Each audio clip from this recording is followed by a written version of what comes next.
Hello, friends. This is Dave Hurwitz, executive editor at ClassicsToday.com, here with the 10 worst conductors of music from the classical era.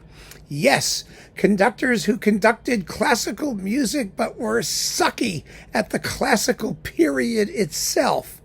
I think that's kind of interesting because when you get right down to it, conductors ought to be best at music of their own era or closer to their own era. And the Romantics in the early 20th century, that whole stuff is really when the great orchestras were mostly founded and when most of the repertoire for them was written.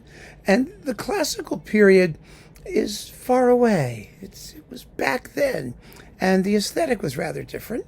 And so it should not come as a surprise that some conductors who were just tremendous when we got to 19th century music were not so good in 18th century music, because the classical period lasted from around the death of Bach, let's say in 1750, up to the death of Beethoven and Schubert, in that area, 1830 or so. Right around there. That was sort of it. And the great composers of that time, of that epoch, were Haydn, Mozart, Beethoven, Rossini, and then Schubert and Weber. Schubert was on the cusp. He was quasi-romantic. So was Weber. And they were still contemporaries of Beethoven. So, things are not cleanly delineated in terms of periodicity. But that's a good enough starting point, because there were plenty of conductors who absolutely sucked in music of that period. So who were they? Well, here they are. They're all major names. Well, mostly major names. Hans Knappertsbusch. Remember him? He conducted Parsifal. And that was it. Now, he also did other Wagner stuff, and he made a few records, and he tried to do some Beethoven. He was, first of all, he hated to rehearse. He tolerated unbelievable slovenliness, which is not good for the classical period at all. I mean, it requires snap and rhythmic precision and things like that. He was absolutely a Wagnerian and so limited in his range, and he was happy with it. And we should be happy with it, just not if he tried to do anything else. Even in Brahms, he was problematic, because Brahms was a classicizing composer. So Knappertsbusch is definitely somebody to avoid in music of the classical era. Another surprising, perhaps, was Arturo Toscanini. Now, Toscanini kind of liked Haydn. He was a whiz at Beethoven, we all agree. His Mozart was just terrible. He said about Mozart, well, it all kind of sounds the same, right? Doesn't it? Sort of, kind of. It's very, very interesting, actually. I keep finding, these things. He was honest. He was honest about it. Of course, he did do the worst ever Haydn Surprise Symphony. I mean, he took it at triple speed, and it's just insanely fast and uncomfortable. He was not temperamentally suited to music of that period. He needed to have big romantic climaxes and more excitement and a larger orchestra to work with, basically. I mean, that was his thing. So more power to him. And he largely avoided it because he knew he wasn't very good at it. I mean, that's the thing. Most of these people were smart enough to know that they really should not bother with things which don't fit with their sensibilities. It's only because they felt they had to that these things happened. And they did feel they had to. They felt they had to do Mozart. They had to do Beethoven. They had to do Haydn to a degree. Sigiswald Kuijken. Oh, gosh, is he awful in that music. I mean, he does Baroque music. He's a disciple of Gustav Leonhardt, who was unbelievably austere. He was one of those period instrument guys who believed that everything that happened, after Bach was like, it was all downhill from there. And Kuijken did a lot of Haydn and some Mozart and some other things. And it is so gray and small scale and lacking in, lacking in wit and charm and finesse and color, and usually there's a continuo schlonging along on the bottom of it, which is just painful. I found his music of the classical period to be so unbelievably, unremittingly unenjoyable, monochrome, terrible, terrible, terrible stuff. Wilhelm Furtwängler. Well, here's something where he joins forces with Toscanini, because Furtwängler was a late Romantic conductor. I mean, that was his thing. I mean, yes, he could do Beethoven sometimes, but he was really Brahms, Wagner forward. That was his stuff. And when he tried to do things that were earlier, well, like many conductors in this repertoire, they could accompany. They could accompany a piano concerto. They could accompany an opera sometimes. But when it came to the orchestral stuff by itself, on its own, they were at sea. Yes, Furtwängler did do an okay Haydn 88. He did. And he did some Mozart, but nobody is going to hang their hat on any of his performances of that repertoire. His life began with Beethoven. And in Beethoven, he was very powerful. Give him credit, give him props for it, because he interpreted it as later Romantic music, not classical period music. And that's what is actually kind of, that's the interesting distinction that we can make in approaches to that music. Do you do it as the culmination of the classical style, or do you do it as the forerunner of the later Romantic style? Well, Furtwängler could do that. It's actually a pity he didn't do more Haydn that way, because Haydn works really well that way. Better than Mozart, actually. Here's a real disaster. Roy Goodman. Roy Goodman has 15 minutes of fame because he started to do a Haydn symphony series on Hyperion with the Hanover Band, one of those early English period music groups that was just dreadful. I mean, they were awful. And the Haydn symphonies were as diminutive and tight-assed and anal retentive, or whatever you want to call it. I mean, their sphincters were just in a vice grip. They were horrid. And then he did a Beethoven cycle on Nimbus, one of the first actually on period instruments. And people tend to forget that too. It was the only Beethoven cycle where you could clearly hear the clarinets at the beginning of Beethoven's Fifth. Instead of a big, powerful body of slashing strings going, ya-da-da-da, you heard two clarinets honking along going, and wasn't that important. It was gross. He also did a Schubert cycle for RCA. I mean, he did things like that. They were just heinous. Well, and they've all vanished, basically, without a trace. And good. That's good. They should never be traced. Ever, ever, ever, ever. Simon Rattle. Now, Rattle has wisely avoided doing much Mozart and Haydn. He did do a couple discs of Haydn symphonies that were just the acme of, I don't trust this music. I have to do something interesting. I'm going to futz and micromanage and diddle and twiddle and screw around with the dynamics as much as I humanly can to make it sound like it's interesting. I mean, it was clueless conducting. And I actually saw him do a Haydn Symphony live, which was just I mean, I'm still scratching myself. I mean, I had to take a shower when it was over. It was just appalling. And of course, he's attempted to do Beethoven. And does anyone care at all? I mean, really? Are they lining up in the streets for his Beethoven? No, they aren't. So he's a non-happening. Then, of course, the late, quasi-great Roger Norrington. Now, I've always said, and I did in my obituary, that the best of him is his Beethoven cycle in Stuttgart, which is the finest thing he did of its type, of what he was trying to do. Of course, what he's trying to do was fallacious and awful and atrocious, but that's a different question. He did some Haydn symphonies recently that were beyond ghastly. They were a lot like Simon Rattle's, actually. He was another guy who, rather fascinatingly, adopts all of these precepts of supposed authenticity, and then mixes the ingredients and bakes the cake. And then when he conducts, every idea he has works against what the music is trying to do. If he would just leave it to his recipe, it would have been better. But no, he has to get involved. And, it's such a mistake. it's true of a lot of conductors. It really is. That orchestras would be much better without them.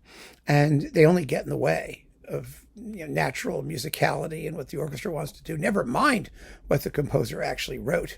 So Norrington is definitely down there in the doldrums. And he wasn't, and interestingly enough, he wasn't famous for doing classical period music. He wasn't, aside from Beethoven. He was famous for taking all of that crap that he learned as a period instrument person and misguidedly applying it to romantic music. That's how he made his reputation. It had nothing to do with actually playing classical music, classical period music, according to the precepts of the classical authenticity movement. Really just weird. Claudio Abbado. Abbado was also rather smart when he handled these things. Now, he was an opera guy. He made lots of opera recordings, and so he had to do the Mozart operas, and he did them well. He did, most of the time. He was a very, very fine accompanist, and he could accompany Mozart piano concertos. I talked about that with Rudolf Serkin and Friedrich Gulda and people like that, and those weren't necessarily bad either. But when he was on his own, he did the last Mozart symphonies a couple of times. Three times, right? Didn't he do them for Decca? And he did them with the LSO, for DG. Then he did them again with Orchestra Mozart or the Chamber Orchestra of Europe or one of those quasi period style type things. They were always bad. They were always bad. He just had no feeling for it. And it's really funny because I would have thought he would be very, very persuasive in that music. But he wasn't. He wasn't because he was essentially a micromanager. He needed to have something to jiggle and diddle and to futz with. And that kind of music, it wasn't written to be rehearsed 150,000 times and then, played to within an inch of its life. Haydn had that fabulous letter to the people at Oxford when he was going to the premiere of the Oxford Symphony, where he said, well, because of the many special effects that I've written into the symphony, I would ask that you have at least one rehearsal before the performance. That's what people lived with in those days. And it's not that the music is foolproof, but it's written to work with a minimum of interference. It's written so that the individual parts and the players, if they follow what the guy wrote, it's going to come off just fine. And he understood that. Haydn understood that. He was the most experienced composer for the orchestra that ever lived because he had his own orchestra for his whole career that he could experiment with. So he knew exactly what he was doing. And so there's not much for the conductor to actually do other than ensure that what Haydn wants to be done gets done. And Abbado would never have been able to do that. He wouldn't have. I think he actually was bored because his performances of that repertoire, especially his Mozart, sound like he was bored. He's wanting to do something, but the music is just chugging along, and he has nothing to say about it. And so he said nothing. Let's see, who else after Abbado? Oh, my God, Georg Solti. Blah, blah, yuck. Well, he did... Again, an accompanist. He did some very fine Mozart opera recordings, beautiful Mozart opera recordings. That fabulous Marriage of Figaro with Chiarita Canova, he was exciting. In stage music, he could really get, his animal spirits up and generate real theatricality and excitement. He really could. So I give him props for that. He also did the late Haydn oratorios. Those were very good, too. He was good with big choral works, large-scale things, where he could bring his natural drive and dynamism to bear. But where something required maybe a little bit more intelligence, a little more thoughtfulness, a little more command of larger structures that you could express through natural movement, and absolutely not. He did a dreadful set of Haydn London symphonies with the London Philharmonic. It's very funny. Where his operas are all energy and fun and drive, these symphonies were flat-footed. And Solti had a very poor sense of orchestral balance and color, especially in that kind of music. The trumpets and drums are way in the back and recessed. Woodwind parts go for nothing. He just didn't have much of a feel for the character of the music. So, his Mozart 40 and 41 were a riot. I was checking out first of all, I knew he did them, but I just was like, did he? I mean, because they were so forgettable, incredibly forgettable. So I looked up, I love this. I looked up the article. I just put in Google, Solti Mozart symphonies, and I got their fabulous AI overview, generated by their automated artificial intelligence thing. And it says, Sir Georg Solti's recordings of Mozart symphonies, particularly his interpretations of the great final three, that's 39, 40, and 41, are highly regarded. Specifically, his recordings of symphonies 40 and 41 are known for their clarity, energy, and dramatic flair, according to eBay. Well, I mean, that's all we need, right? Is eBay's recommendation for Solti's Mozart as picked up and amplified by Google's artificial intelligence program. That is, for people who care about such things, what Solti's Mozart really is. However, the worst of the worst of the worst, I mean, the absolute terrible worst, was the incredible, inimitable Sergiu Celibidache. Yeah, oh my goodness, was he horrible in music of the classical period. There were many reasons for that. First of all, he was a chord guy, totally a chord guy, where in classical music essentially evolves towards an incredible fusion of homophony, that is, monophonic music, or homophonic music, that is melody with chordal accompaniment, and counterpoint. Beautiful, effortless counterpoint, as in the finale of Mozart's Jupiter Symphony, or countless symphonies by Haydn, number 95, for example, and Beethoven, of course, with his fugues and various things and stuff. I mean, there's both. There's a balance between polyphonic linearity and clarity and pure cantabile operatic melody. Well, Celibidache took himself far too seriously to bother with anything like that. For him, music was best experienced one note or chord at a time, at a tempo that allowed you to take dictation and savor each one of them. And the result is just flabby, dull, excruciatingly slow. It was just an abomination when it came to music of that period.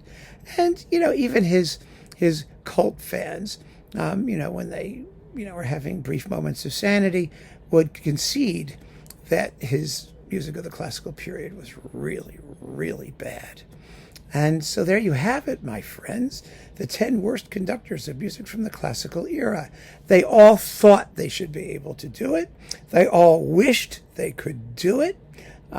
They all pay homage to that period as the, origin of modern music, of the symphony, of the quartet, of opera, of all the things that we care most about.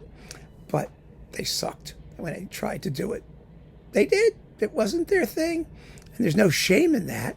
The only shame is their sometimes inability to admit it honestly. Some of them did. Toscanini did. Some of the others sort of could say, well, okay, it's not my thing. Or they admitted it by leaving a legacy in which they only paid the most superficial lip service to that era. So there they are. Keep it in mind when you're hunting around for recordings. You may wind up with a party record, or you may look elsewhere. Keep on listening, friends. Thanks so much for joining me. Take care.